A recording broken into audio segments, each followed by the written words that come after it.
Salutare tatăl meu, sunt Alex din Ghendama Scoci. Astăzi o să vă arăt cum să dați mișcarea Funhouse, care arată cam așa.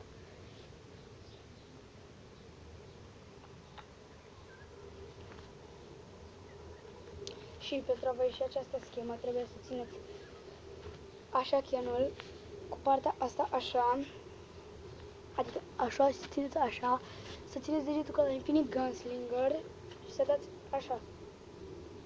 Să faceți degetele, să țineți degetele așa, să prindeți de ață de aici, să dați de chen să fie așa, așa, uitați așa, și uitați așa.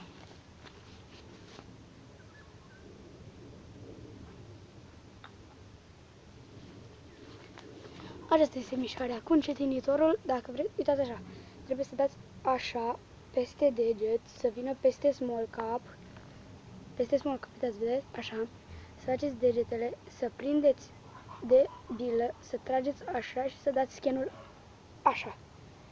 Aceasta este Funhouse. Nu este o mișcare grea, dar am zis să vă arăt. Și să vă mai arăt încă o dată.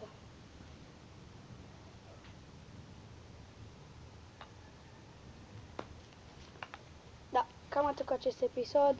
Sper că v-a plăcut și nu uitați să apăsați butonul de like și să arătați și prietenilor. Pa, pa!